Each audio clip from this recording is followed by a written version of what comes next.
Welcome to the Winging It Travel podcast with me, James Hammond.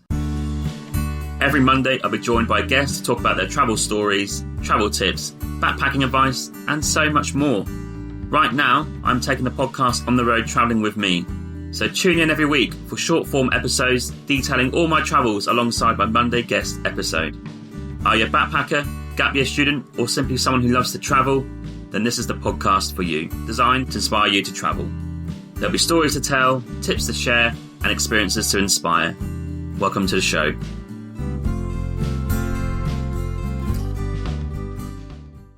Hello and welcome to this week's episode. And we are cracking on with the USA road trip. And we're going to cover days 83, 84, 85 and 86. And this is an absolute plethora of sights and sounds in this one. So day 83, we're still in South Dakota. It's a rainy day, but we've got a few recommendations on the way to Yellowstone. So first, we stopped off at Deadwood. Now, you may know the TV series Deadwood. It's based in Deadwood in South Dakota. And this little town is a throwback to the old classical Wild Wild West stuff. It's got the wooden doors, it's got the saloons. It's got unbelievable history. Wild Bill got killed there, if you know his history. So, checked out the town, had a coffee, walked in those classic saloon-type bars, and just enjoyed the feel, really. Maybe it's a little bit touristy now, but they have kept it pretty well reserved. And it's worth doing and stopping off and checking out. Bit of history there to read about. They've got all the classic signs, like this is where this person happened, this thing happened, this thing happened. So, it is definitely worth doing. On the way after that, Deadwood was a bit rainy, so we left it. We went to Belforge Geocenter of US. So when you put in Google the center of USA geographically, you're going to get three things. They all have different reasons. This one is when Hawaii and Alaska joined. This is now the Geocenter of the USA. So there's a sign there, tells you a bit about the history. It's got every flag of each state and some information about each of those states. Hey, something to tick off the list, isn't it? Then we drove to one of the most unusual things I think I've seen in nature. It's called Devil's Tower in South Dakota. So pop that into your Google. And this is an unusual rock, if you like, in the middle of absolute nowhere. You can go up there, drive there, walk around some trails and walk around it pretty close to the base of it. And I actually think walking around the base is cool, but you can't see it because it's so big. I mean, you can look up. It's a bit like looking at a skyscraper. You want to go back somewhere else and kind of take a photo. Because it just pops out of the ground. It's like a little thumbnail thing you put on your thumb. It's like just that sort of shape. Unusual. Scientists don't really know how or why it's there. And it's very iconic because as you drive towards there, kind of nothing around really. It just pops out of nowhere. You can see it for miles and miles. And they've got a few restaurants there. You can do a tour or speak to the park rangers. So I would check that out. I knew nothing about it until Adam in Washington, D.C. recommended it. So these three things were all recommendations in South Dakota. So South Dakota not only has Mount Rushmore, has Devil's Tower, it's got a Geocenter of US sort of visitor centre, and it's got Deadwood as a town. Three non-planned things. We put them into our itinerary and we absolutely loved them. Then we drove up the Highway 14 towards Yellowstone National Park, and we're going via the east entrance, just because of geographically that's where we're coming from, and obviously into Wyoming, another new state. And we stayed at 3 Mile Campground because it took ages to get there from South Dakota. And this is a very rustic campground. I think we're there 2 days before it closes for the season. Lots of rules. You can't leave food out. There's bears about, lots of wildlife. But for $20 a night, we booked in for 2 nights. And we met a couple next to us. They're from New York State. And they are a bit older than us. And on a 7-month trip. Just, I guess they work or don't work or retired. I'm not sure. But they've got their huge camp van with their truck. And they drive around 7 months. I think they're going south to get warmer weather. Because obviously up north it gets colder. And they're checking out Yellowstone at the same time as us. Very cold that evening. Probably the first night that we had where it's proper cold. And this is reflected in the next day because day 84, we're going into Yellowstone National Park, drove to the East Gate. It's free to get any national pass. And the first thing we saw was a sort of upturned campervan. They obviously skidded off the road and I hope they're okay, don't know. But the campervan was in the bushes. Not the best scenario for those guys, but it makes sense because as we drove in, the park ranger said that we need to drive really carefully and slowly. It snowed overnight. There's ice on the road as you go up, and just need to be careful. So that was a stark reminder as soon as we entered into Yellowstone. We went from there to the highest point in Yellowstone, which you drive through, and it's gone from blue lakes, trees, and normal from where we're staying to snow in literally 15 minutes. It has gone flip side in terms of weather. It's magical. It feels like I'm driving at Christmas. We drove past Sylvan Lake. I really wanted to stop there because it had great scenery, but just it's on the other side of the road. We didn't want to cause any accidents or try and skid our way to the car park. So we thought, no, we'll see that on the next day. But it was like a Christmas scene. Snow-capped mountains around you, trees that got snow on them, still got steam coming off the lake. Oh, unreal.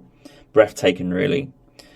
But as we made our way down towards the lake level in Yellowstone, we saw loads of bison, loads of elk, and we kind of had a list of attractions we're going to go and see.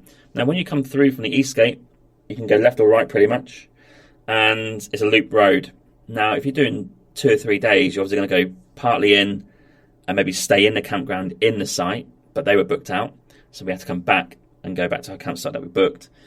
And if you're doing it in a day, just make sure you get your petrol kind of filled up to the tank because it can get really expensive in there and there's not many options. So fill up your car and choose either left or right.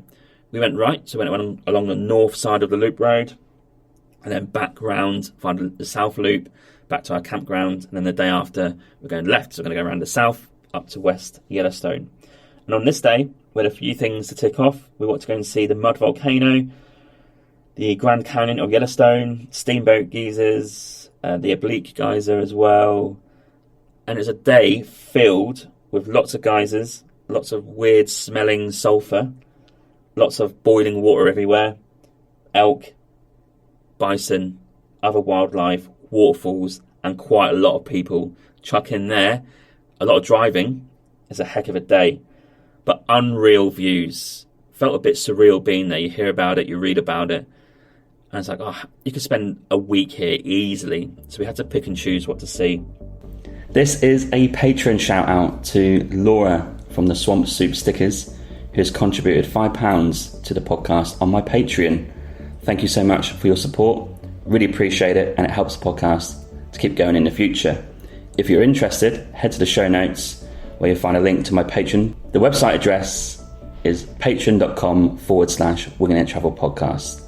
For £5 English, you will receive some trendy stickers from myself in the post, a shout out on each episode, and also my digital travel planner by email. Thank you for your support.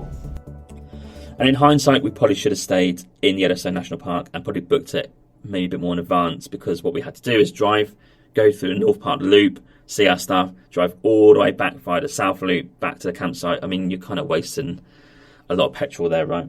But anyway, fantastic day. If you go to my YouTube channel on this episode, you're going to see some fantastic videos and photos I've taken on that trip. So get there if you want to check out a bit more of a visual of what we're seeing. Back to the campsite, another cold night. The next day, day 85, this is Yellowstone, and then we're going to drive into Idaho afterwards. Now, Yellowstone here on this day was clear, crisp, blue sky. No threat of icy roads, no snow. Still some snow left from the day before, but not much. And we thought, oh wow, the photos are really going to come out today. Drove through the east entrance, and we did stop off at Sylvan Lake. This has to be one of the highlights of the trip. Sylvan Lake is this magical bit of water that's completely still. It has steam coming up from the water. There is trees all around it, mountains in the background. So this scene today is blue, green, and snow-capped mountains. I mean, what else do you want?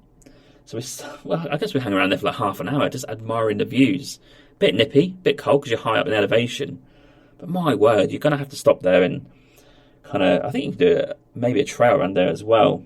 We didn't want to do that. We just want to stop there, take some photos and enjoy it. And some of the other people who stopped off there were saying how magical it was, and I can't disagree. Unreal. So we drove off from there, and the main attraction in Yellowstone that you do want to see is called the Old Faithful. And the reason it's the main attraction is because the geyser kind of springs up and explodes every day without fail. And they can sort of guess what time it's going to happen. So if you go online, chuck in the Old Faithful geyser, Yellowstone, and on the website it will tell you roughly on that day what time you think it's going to explode. So what I would advise is getting there half an hour early. There's lots of seating there, so lots of people drive there, park up, get their coffee, and go and sit down and just wait for the time. Our approximate time was, I think it was 12:23, I think they guessed.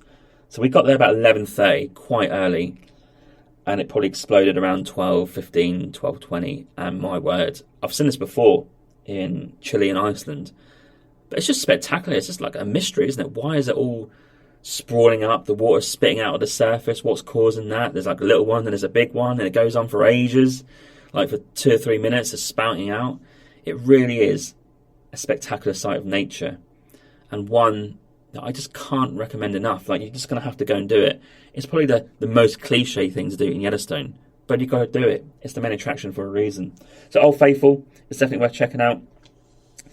And then we kind of saw a few more geysers around there, a few more waterfalls, and we saw some amazing bison and elk in the distance from a viewpoint. So we got our camera out. And unreal for this is that people were parked where the elk were coming across the water, and they got out and got literally 2 or 3 meters from the elk. I'm like, what are you doing? These guys got huge antlers. They can charge you. I have no idea what they're thinking. We also realised that people get really close to bison, and these guys fight off lions and tigers and stuff. So I'm not sure what people really think about the safety of this, but our pictures for bison were in a car at a safe distance, and I got some cool photos of that. But main highlights were of Yellowstone, just the crisp blue skies, the views, the geysers, the unusual landscape, Mars-like, if you like. Decent coffee. You can there's some stores around there. You can get like coffee and go and see some stuff. Lots of trails, lots of walk. Sylvan Lake was definitely a highlight. And it's just a fantastic area to go and see. And there's lots to see and do. And you would definitely need 1 or 2 weeks. 2 days is kind of touching the surface, really. But you could probably tick off the popular sights and sounds. So we went through the east entrance. It's a pretty spectacular drive in. You're going up to the east entrance, and you're still going up to Sylvan Lake. It's near the high point, and you're going down towards the main lake of Yellowstone. The West Yellowstone entrance is a bit more bland. It's just a town. So I would recommend starting in east entrance. After this, we drove to West Yellowstone because I have a lot of services there, coffee, lunch, and had lunch, got some petrol. Then we made our way into Idaho, another new state, and we're heading sort of towards the Twin Falls area for a rest stop night. Classic night here for USA. Going to park up at the rest stop, have a basic dinner in the camper van, and get sleep. But overall, a highlight of the USA so far, but also of the road trip, and arguably of the trip of that year, because some of the sights and sounds are unreal. Bison, oh, love it. Anyway, day 86 is the last day of this podcast episode, and we're driving to Christmas Valley in Oregon. Pop that into your Google search, and you're going to see this tiny, tiny village in the middle of absolute nowhere. And the reason we chose it is it's about 5-6 hours of driving. It's a fair place to stop because we're going to Oregon after that, and they had a campsite. Hours and hours of driving through roads, back roads. Didn't see anyone for hours. It felt quite eerie. We stopped by Boise, which is like I don't know if it's the capital of Idaho, but it's one of the bigger cities. But desolate roads with no one. The startling thing was to see no one, but also the wildfire smoke. So we're getting into the area of the USA, the western part, where wildfires were still raging, and heavy smoke filled this area to the point we couldn't even see when we're driving. We're like, oh, should we stay here? Not really sure. Fires, middle of nowhere, not really any service. Not sure. Anyway, we arrived into Christmas Valley, and we found a campsite. Put into Google Christmas Valley campsite, you'll see an RV campsite available there, $20 a night. It's got amenities like a shower, and they have toilets, obviously. They actually have like a motel style accommodation, but the restaurant is closed. And this village, as we drove through, has like 200-300 people. The classic American village middle of nowhere. And on the campsite, some long-termers. No idea what they're thinking in terms of long-term there. Don't know what you do there. Just hang out in your camper van. I can imagine it gets quite hot there. It's like a desert-like area, right? Wildfire's pretty close. but comfortable-ish. Lots of wind. Didn't see anyone. No real restaurants. Real desolate, but an experience that we kind of expected in the camper van driving across USA. Felt quite small, but hey, it's part of those experiences that you want to get, right? But all in all, a comfortable night, and we're set off to Oregon the next day. So I'm going to finish there because Yellowstone deserves its own kind of episode, really.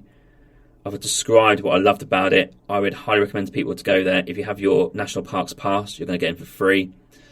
Lots of parking, some services in there like petrol, restaurants, cafes, an unreal amount of roads to go down, lots of viewpoints, lots of trails, lots of wildlife. It really does encompass everything you want to see in a national park. USA is amazing for this, and it's definitely a highlight of our trip so far. I will finally say for Yellowstone, I'm going to do a special episode on that on my YouTube channel because I really want to showcase all the photos and videos I've got of that place. It's definitely worth a video on its own. So go to my YouTube channel to check that out. But thanks for tuning into the audio podcast. We crack on next to Oregon. So we're going to go down sort of towards Northern California and hit the 101 road and start making our way back up towards Vancouver. So we're getting almost towards the end of the USA road trip. But right now, as we speak today, in this episode, we're right bang in the middle of USA. It can't get any more desert-like. It really is unlike anything I've seen before on a road trip. Hopefully that gets the imagination going, and I'll catch you next time for the next episode. Thank you.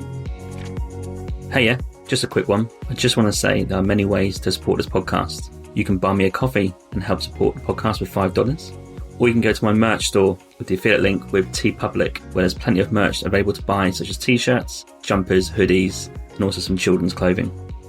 Thirdly, which is free, you can also rate and review this podcast on Apple Podcasts, Spotify, Podchaser, or Good Pods. Also, you can find me on social media on Instagram, Twitter, Facebook, and TikTok. Simply just search for Winging It Travel Podcast, and you'll find me displaying all my social media content for travelling, podcasts, and other stuff. Thank you.